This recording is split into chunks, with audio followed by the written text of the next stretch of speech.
Hey folks, Reloading Bench back with you once again. And since we're in a shelter in place, safe at home kind of scenario, I thought I'd do a comparison. I spent some time last night doing some tweaks on the 750 to make it run. My biggest challenge being the Hornady bullet feeder. It was beyond cranky. Hopefully I've worked through that. So I thought I'd do a round of maybe 100 rounds of 9mm and do a direct comparison with how I have the Dillon XL750 set up against the Hornady lock and load. And after, quite frankly, going through getting everything functioning just as it would on my lock and load, but I honestly don't see what the aha is about Dillon. And again, not bashing Dillon. The press worked and the press was fine, just like my Hornady lock and load. I had to tweak that and tinker to get that running, and I had to do the exact same thing with Dillon. And now with the Dillon running, there's no epiphany that this is the best thing since sliced bread. So I honestly don't see the whole blue versus red. It's just another press of a different color, and it does the exact same thing. So this is what the press looks like when I pop the covers. Nothing set up yet, and I'll spend the next few minutes showing you what I do to prep for reloading on either, and I do the exact same thing because I have the same mechanical setup for case and bullet feeding. So I'll walk you through some of the steps on what I do. Hey folks, yesterday was the Dillon 750 run on 9mm, and today is going to be the equivalent setup and configuration, description, explanation of how my Hornady lock and load is set up, very comparable to the Dillon 750. So I'll go through what I did yesterday and stitch the videos together. So I think I'll seesaw between each press at each segment of what I'm doing. And this was, I don't think I've shown this before, but this was my powder measure cover, because there's a lot more steel going on here than there is on the Dillon. So I like to keep that as covered as possible, constantly lubing it. But I'll go around the press here in a second and show you some of the similarities, kind of what I did yesterday from top to bottom, all the way down to my primer catch. And this was the custom mount that Inline Fab did. I think 2 and some change by 4 wide, and then entirely welded on the top and bottom. And this was before Dan went to the more modular approach, but it gives me the same effect as what I did on the Dillon. Same thing, ergo handle. I'll go through some of the things I've done to this so that you can see the comparison, and then we'll start with what we did yesterday. Okay, so before I ever had either the bullet feeding die or the case feeding configuration, I had this from Inline Fab and absolutely love it. It's swing out tray to hold bullets and casings when I was doing everything manually. I still like to have bullets and cases next to me for the what if. I found after yesterday the way this particular case feeder operates is a little easier to deal with either jams or wrongly fed upside down cases than the Dillon. But again, half a dozen of one, 6 of another. It's just another mechanism for feeding cases. So each one has pros and cons. And then what I did with my bullet feeder and the jankiness of what I have here with my mount to keep the die from jumping around. Some people have criticized that. At whatever. It works for me, and it keeps the tube in, and maybe that's something that I have to do with the 9mm as well, considering what it was doing yesterday. Another upgrade from Inline Fab. Let's see, I'll pan down a little bit. This particular mount that got rid of the Hornady standard really thin sheet metal. I will give Dillon props that their sheet metal chutes are a lot more robust than the Hornady. So to replace that with a very sturdy, looks like 1/8 of an inch plate that goes under the mount and onto the riser, just adds an incredible amount of weight. There's no sag. I can even put an elongated bin in there. But I usually do runs of about 100 rounds, so there's no need for me to have an extended bin, but I do have it there just in case. So that's kind of the configuration and setup of the press. Again, very similar in terms of what we've got here with a powder lockout die. So the exact same run. Station 1 is a decap and resize. Station 2 is powder. Station 3 is powder lockout. Station 4 is bullet feed, and Station 5 is seating and crimping. So identical configuration to the Dillon. I will say I do like the Dillon plate retention or case retention method on the shell plate more than the Hornady spring. I've lost count of how many springs I've gone through, because as soon as you take the plate off, you're bound to find some kinks in the spring, and very easily replaced item, but also just a different implementation. And as I go through the comparison, I'll discuss what I like better or worse, or indifference on each of the presses. So on to the setup. So I really have no set order excuse me, on how I do things, whether it's powder first, primers first, cases first, or bullets first. But since I had the tripod set up next to the press, I thought I would do powder. I'm doing unique, roughly 5.1, 5.2 grains of unique. And I have to give a super shout out for, what was the name of the company I bought this from? Can't remember. Just do bullet powder strainer. This thing was a godsend, because yesterday, as I was trying to fine tune my powder drop and get the right grains, because obviously when you test and you do reality, testing and actual reloading are two different things, Murphy's Law, and things just don't want to work like they did when you set it up. So this thing was awesome for popping bullets in, just taking it straight from the bullet puller. In fact, I have it on my bench, so taking it straight from the bullet puller and dumping it right in, and not having to worry about catching the bullet in my hand that I do with my Hornady. I ordered one for the Hornady too. Unfortunately, because I had a custom lid made, it doesn't fit inside. So I'm looking to have either the custom lid modified, or I'll just run the Hornady with the strainer in it while I'm reloading, and the cap when I'm done. So that was a good thing. Okay, this is what I'm going to do for the powder setup. The original powder cap that came with the Hornady was a cheesy piece of plastic, and I had this custom made for me with the knurl.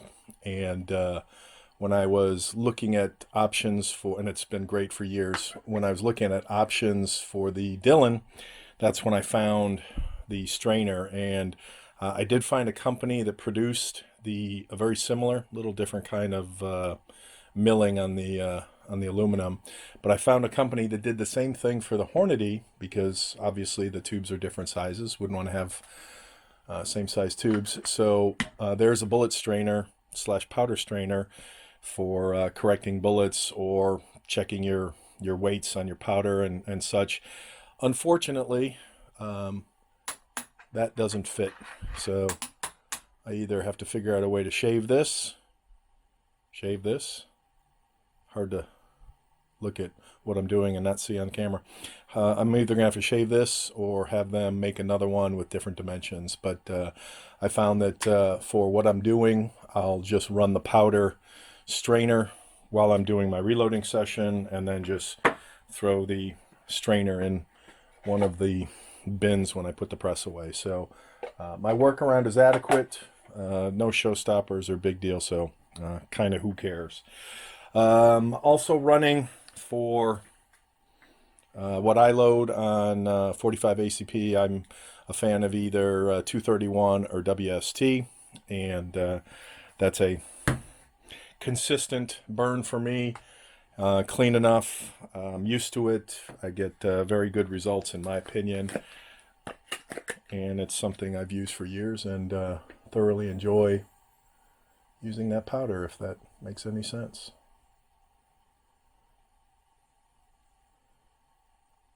Alright, so that's about what I filled yesterday with the Unique. I always keep powder on my bench, and I only use one powder at a time. I only reload one caliber, one session at a time, so that I avoid any confusion. And I'll do the same thing I did yesterday with dropping powder, but let me get that set up. Okay, so because I don't yet trust this machine, and by that I mean I haven't worked with it enough that I'm comfortable. Normally on my lock and load, I'll put powder in as I just did, and then I'll cycle the powder drop a couple of times. So I completely empty my powder drop anytime I have finished a reloading session. So what I'm doing now is just dumping powder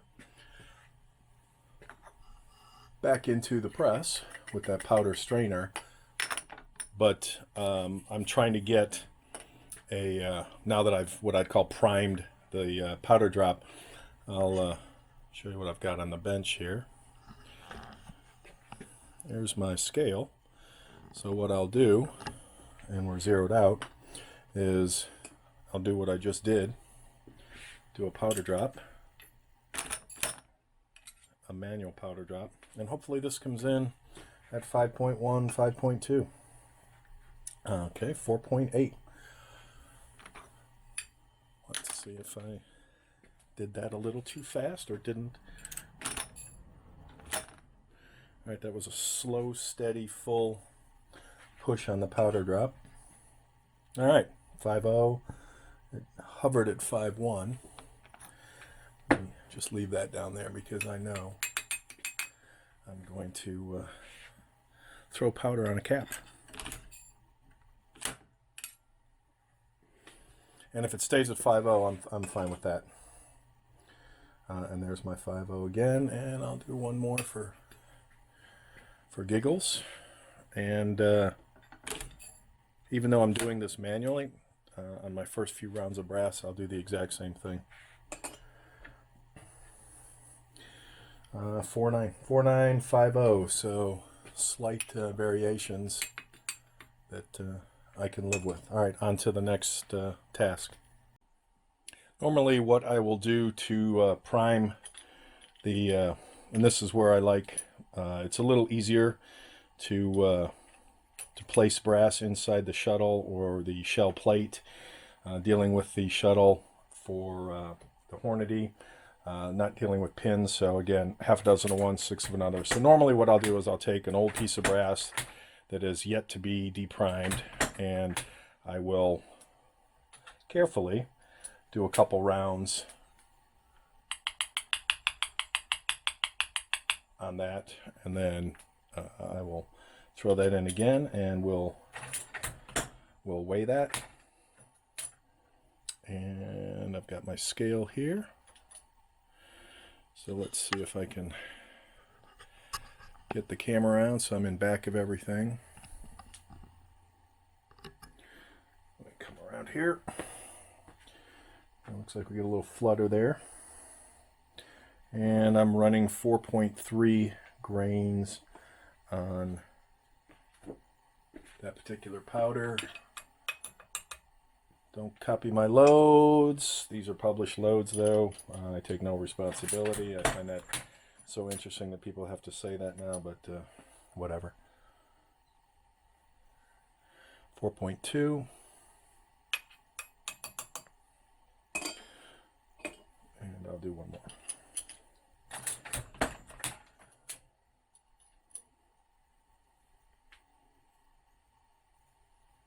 4.2. So 4.2, 4.3 of WST for 45 ACP. And I would say that I'm golden there. So now we've done powder. I'll move on to primers, shell, and probably bullets here in a minute. Maybe because of where the tripod is set up, I'll do bullets next. So let me turn this off and get this out of the way. So I'll show you how I do bullets. So years ago, when I got into the bullet feeding tube for the Hornady lock and load press and did my janky little spring contraption, I found that just as pickup tubes, I don't like to single load bullets into a pickup, to a bullet tube like a pickup for primers. So I took a 2x4 and routed out the space so that I could fill this groove up with bullets. And since you can't see the edge, let me try and maneuver this a little better. The edge is cut out a little deeper, a little wider, so that I can set this in here and slide my bullets in. So large numbers of bullets. The most time-consuming thing is just setting them up here, which goes pretty quickly. It's kind of like throwing primers on a tray and getting them all situated the correct facing. Unfortunately, 9mm is a lot thinner, and you can see the bullet jumps around a lot more. So I was debating, do I make a second groove for 9mm, maybe do it on the other side? I don't know. So for right now, what I do with a 45 size tube and a 9mm tube are a little bit different. So I found that if I flip this around and again just use the 9mm tube at the end, it's doable. And when you have a bunch of bullets pushing, it kind of works. So I haven't figured out what I'm going to do more longer term for how I address feeding bullets, but I'll do that off screen because that's Murphy's Law says the bullets will go everywhere and it won't go as smoothly as I just demonstrated. So back in a minute. All right, so very similar to yesterday when I showed you what I was doing with my bullet tubes and my calf moly coated.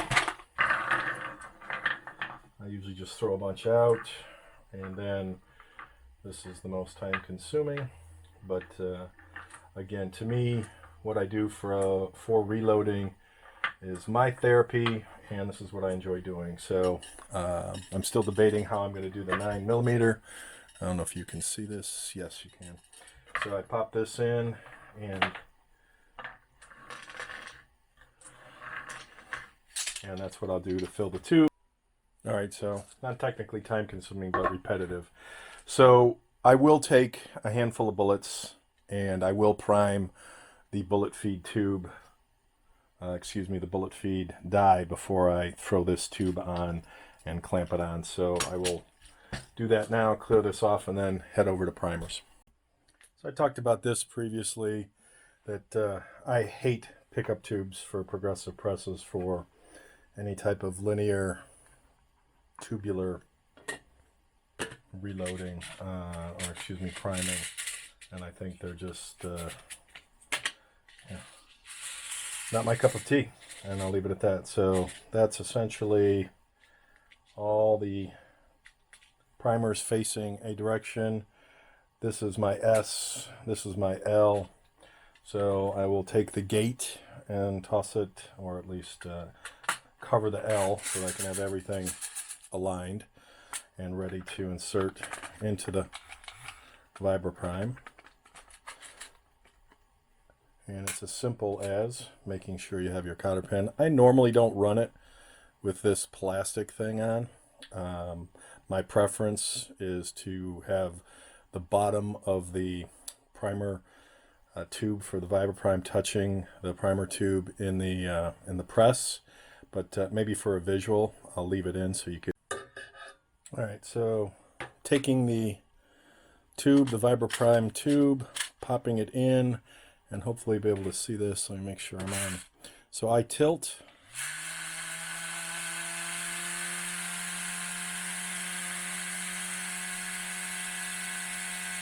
Sometimes I'll shake it a little depending. The smaller primers seem to work pretty quick and easy once you have this set up. So there's all my primers in the tube. I'll resituate the camera and you can see how I'm loading the press. Okay, exact same process as what I was doing with the 9mm on the Frankfurt Arsenal Vibra Prime. I don't have a powder alarm on this press, excuse me, a primer alarm on this press. So I use a visual aid for two things. When this is in the primer tube, I've got it a little painted, so it's my dipstick. I know when I'm getting low on primers, and I don't need an audible message to tell me that, or audible response. Plus, the little noises kind of drive me bonkers, so that's my pet peeve. It's the exact same tray as yesterday.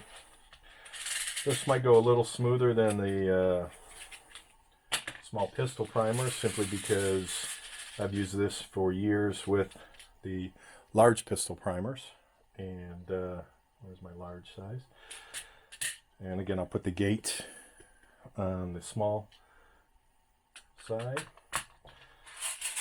So the fit is a little smoother, just because I've never used the small until yesterday. And this also fits and turns a little easier. But again, same mechanism. Bigger primers, this is where the little bit of jiggle comes in.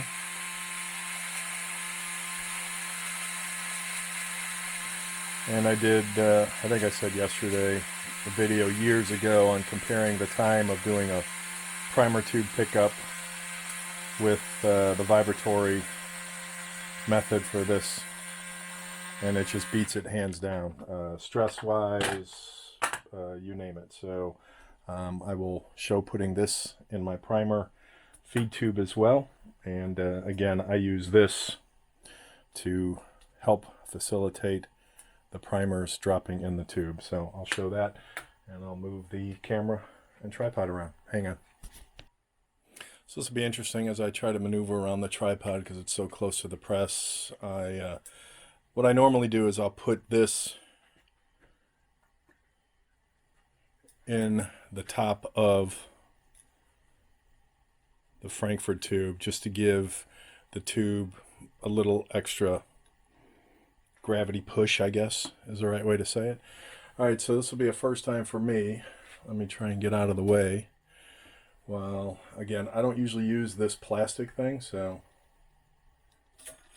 and that's why I don't use that plastic thing. So look at there.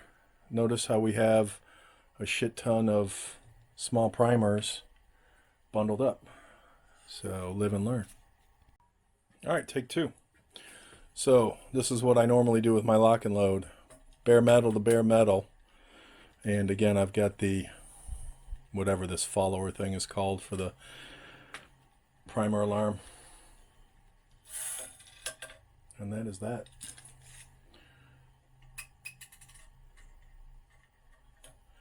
And that's all good to go. And just to sound like other folks who love this, hate that sound. All right, that's priming. So we got powder priming, and I didn't show you, but I do have bullets in there as well. I'll move the camera around here. 1 second. So hopefully this will be in focus. The primer feeding mechanism, the linear, vertical linear slash priming system on the lock and load is in the back, whereas on the Dillon it's in the front. If I had to make a choice, I prefer it to be in the rear because I like being able to grab the press and not having anything in front while I'm working the ram and the ergo handle, but it is what it is. So I'll take this, as I said, and I will try to make sure I'm on screen here. I'll pop that in so that it's holding, and let's see how well I can do this, because normally I'm where the tripod is standing. So I'm going to have to do this a little backwards, so forgive me if my head gets in the way. So same thing, and then I leave the dipstick in. always put the cotter pin in, and then I toss this off to the side. Again, depending on what I'm reloading. So if I'm just doing a session of 100, I am done with that. So that takes care of primers, powder primer, powder bullets, primers, and I'll move the camera around for filling the case feeder.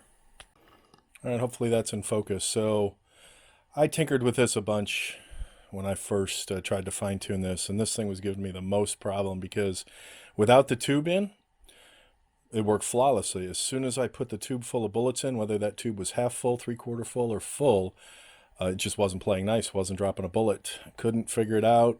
You know, rechecked everything on Hornady's site about just touching the flared case, half a turn, plus or minus, you know, 1/16 of a turn to fine tune. This was set so that very little wiggle between the A and B collets inside, so that and the collet for the B collet was touching the bottom of the die. So everything was set correctly. And as I said, when I primed the die with, say, 8 bullets, I think it takes 8 bullets, it was flawless. And then as soon as I put the bullets on in the tube and onto the die, it just wouldn't feed. So one of the things I discovered was that if, which is what I do with my 45, is I always fill the die with bullets, and then I fill the tube, and then I pop the tube on.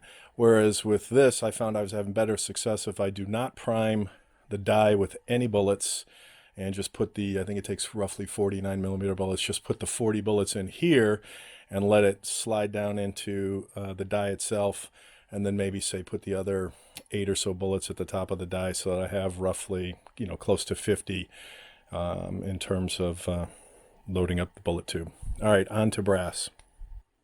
Okay, so this case feeder, and I've done videos on this years ago, brilliant design by, I'll call the person an engineer, so to figure that out and not have to do a Mongo case feeding mechanism. I like the fact that the Dillon has the case feeding capability built in, and you get a tube, so it's better than what the Hornady ships with native. But I also like this adaptation of what this guy did, and making a third-party add-on adapter for the Hornady without having to go to an electronic solution like Hornady's or some of the other bullet feeders. Cool. Really good stuff. So, and again, I love having the trays with a couple of components right next to me, just in case. And to feed these tubes is a lot easier than to feed the double alpha, because the double alpha is manually. The double alpha is more robust than the Lee tube and this printed mechanism versus the molded polymer that the double alpha is made from. So again, this is some guy doing this in his basement with a 3D printer, and for what it is, completely awesome.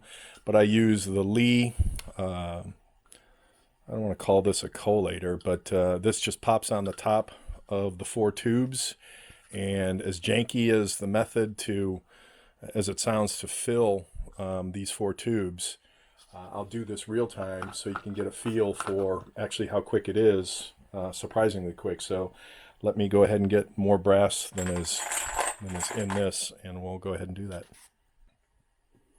Okay, for brass on the Dillon, I do the exact same thing, and I'll only do a couple here, as I do for bullets.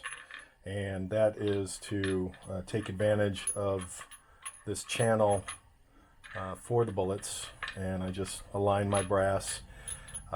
This I don't like as much as I do, say, the Lee feeding system, or at least the Lee tubes that are a modified mechanical feeding system I have for the lock and load. I cannot say enough about this double alpha brass feeder. Worked great, absolutely great. So when I load, I pick any tube other than this main tube that's aligned to at least one of the tubes, this hole that's aligned to one of the tubes. And the reason I do that is because there's no on and off button for this thing. So you load a tube, and If you happen to load the tube that that's aligned with the hole, you're kind of screwed. So I'm going to stop looking at the camera and try and... So that's essentially what I'm doing there. Is each tube holds 25 9mm casing, so I'll load this up with 100 to match my primers, and that's not all 3/6 tubes, so obviously only 4 tubes, so I won't load the tube with the hole so that I don't have to worry about brass going everywhere. But if I was going to have a larger loading session, I would. So that's enough babbling for now. I'll finish loading these and then the press will be ready to go. All right, so I will take this and start dumping it in that little red tube you just saw, or little red case. And because the camera's in the way, naturally some things have to fall.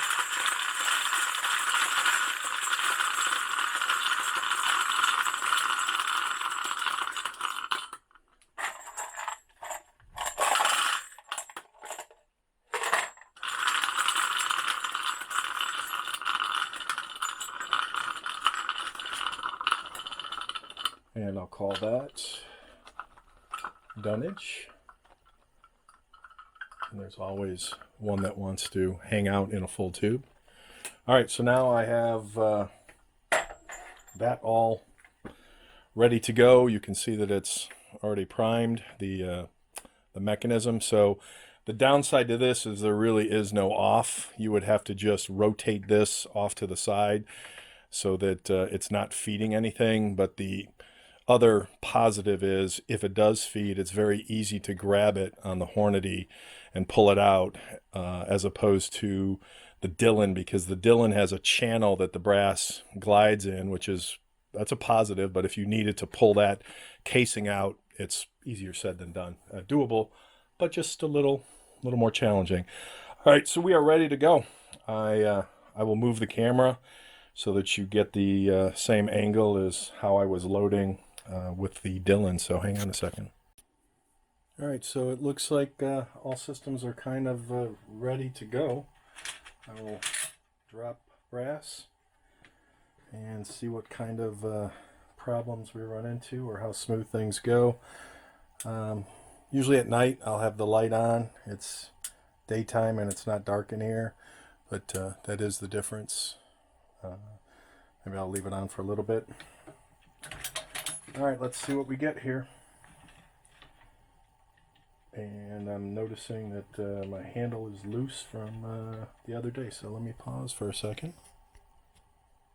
And we're back, which is kind of interesting because I did Loctite that when I first put it on.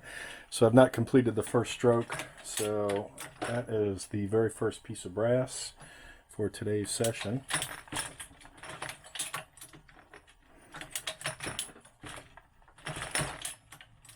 And I will pause for a second here to weigh this powder. 5.3, which is okay for me. I don't like to run any loads hot. I'm more about safety than anything. All right, so this will be my powder check / powder lockout die, I guess you call it. Love this thing and the visual. All right, here's where all the money is. Am I going to get a bullet? Yes. All right. No, look at that. One bullet. That's all I got. All I got. And I did find that we'll see if this bullet feeds. And nope. All right. I also found that if I force a bullet into the bullet feeder,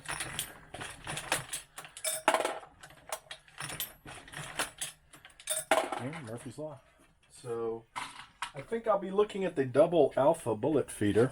So I don't understand what would cause this to not function properly. I really don't. So what I'll do is I'll show you how it runs with no tube, because that's where the confusion is. So if I have bullets and I run this puppy with no tube, it seems to operate kind of flawlessly.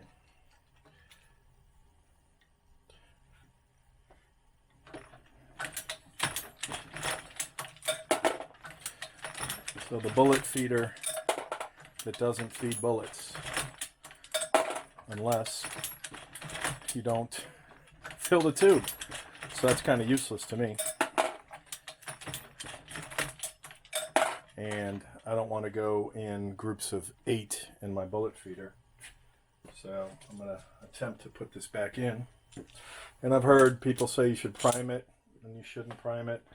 So I don't know what the right solution is. I'm also thinking that maybe because it's new in the sense that fresh steel, not polished, needs to get a workout.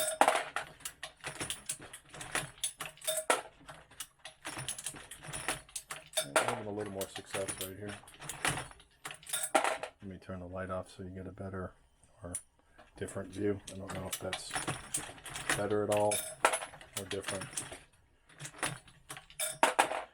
And I noticed that I've got a couple of bullets that, or at least one that missed a bullet, so I've got some powder to get rid of. So I missed one. And I'm guilty of that on the Hornady as well, to get a little bucket of powder. More focused on watching that than anything else. So let me go ahead and I don't even know if yeah, I've still got bullets. That's encouraging. Alright, so you've seen some of my pros and cons. I will say that when I first got the bullet tube feeder and die combination for my lock and load, I had lots of challenges with that because I run cast lead, moly coat, and these are for jacketed, smoother bullets. So again, I may be running into, it just needs time to work through its pains and frustrations of newness and kind of like a car break-in. Don't know what to say there. And it's interesting when things don't go according to plan. Oh, that's probably why. That's a really effed up primer. I don't know where that happened.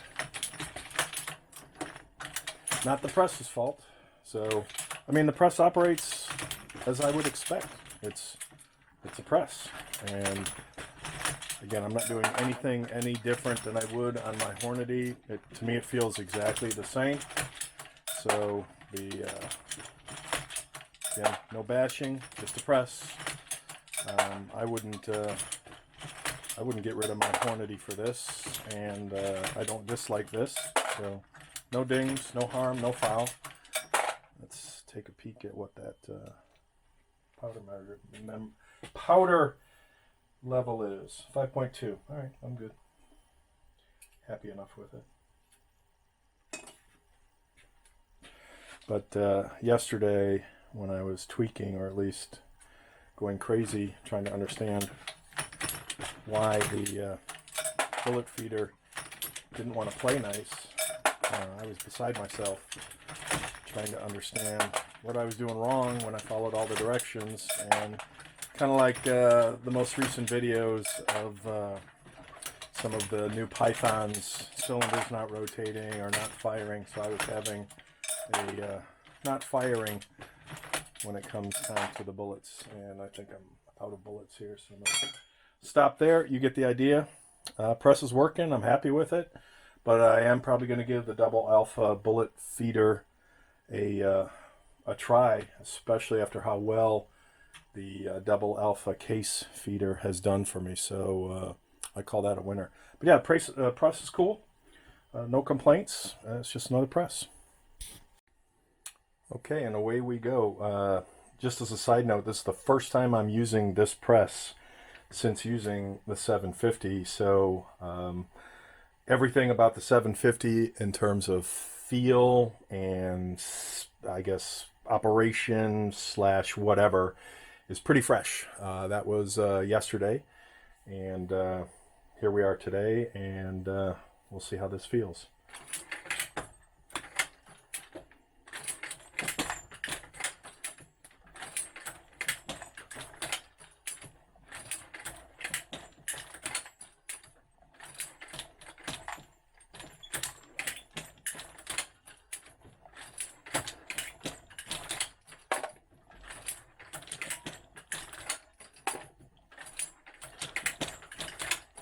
So I will say more consistency on my bullet feeder out of the gate. That's also because I've been using that tube for years, so it is, I guess, well broken in. I'll also mention, I noticed yesterday that I was getting a number of bullets, completed bullets that had spent primer still in them on the Dillon. And when I started to look into that, I discovered that with the RCBS deprimer, because it was only happening on the CCI, and I'm out of brass there. So let me rotate, just like the double alpha. What was happening with the RCBS sizing slash decapping die was only on CCI primers, not the Western, or excuse me, Winchester. I'm looking at my powder. Only on the CCI primers, the silver primers, was I getting this particular scenario where it looked like the decap didn't decap. But for the Western, excuse me, Winchester, that didn't happen. So I spent probably hours taking things apart, troubleshooting, adjusting, and again, the die was adjusted correctly per all instructions. You know, obviously it's not a Dillon die, but you don't have to have a Dillon die to work. And I jumped online finally to say, what are people doing, or are other people having this problem? And I'll run these out. Are other people having this problem as well? And it turns out that other people did have that problem, specifically with the RCBS decap. And what was happening was the decap pin in the CCI primer was pushing it, and then because the anvil is so small and the pin is thick enough that it was locking onto it. So it wasn't, it was holding onto it, and when you raise the ram, the primer was then pulled back into the pocket, and when you went to prime, it was a repriming with the old primer in there, so you had the feel of priming because you could feel the primer being seated, so you thought you were priming a new primer into the casing. And it turns out that the fix is to just bevel the tip and polish it ever so slightly. I did that, and I had a straight run of, I think, 20 CCI primers last night, and there was no issue. So I think that problem is solved. I will say that the presses feel almost identical. I mean, doing the Hornady right now, I don't notice any, again, no aha, like, oh, I like my Hornady better than I like my Dillon. I think they both operate the same, in all honesty. I can't really feel a difference. I have a very comparable configuration in terms of the riser, a mechanical solution for both bullet and brass, albeit slightly different on the brass. Everything else is about the same. I'm feeding the same with the primer tubes via the VibraPrime. I do like the consistency on the Hornady lock and load powder charge drop much more than I do the Dillon. I think the design is a little better. Again, my opinions. I'm getting much more consistency. I found that yesterday, if I took a break and then came back on the Dillon, I was getting, upwards of 5.8 grains of powder, so I don't know why that is, as opposed to 5.1, 5.2 if I did a powder dump for a couple casings. So when everything is, you know, rotating through, I had good consistency with the Dillon powder drop. I've never had issues with the Hornady. Again, very rare do I weigh my powder. I'll do a couple of drops and then I'm good to go, and I've been doing that for years, and I'm quite satisfied with the consistency of the product. So again, back to the presses. I wish there was a way to mount, and I have to look into that, this particular tray, or this this articulating arm with the two trays on the Dillon.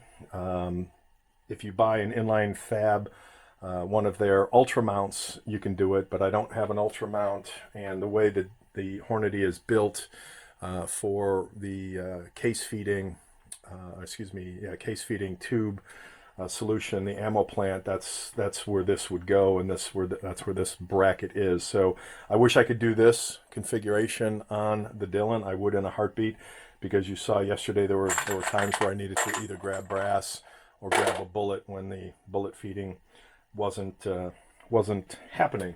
And I will say, one of the things I do like more about the Hornady, as I do with the Lee, and one of the reasons I went with the Lee originally, was everything done brass bullet with the left hand on, for me on the Lee as well as the Hornady.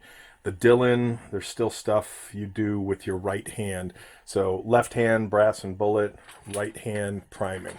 And that's with my Lee, and that's with my Dillon. And because I'm right-handed, I like that. The the Dillon, you do need to use your right hand on some of their presses for other activities in addition to using the ram, again, if you're right-handed.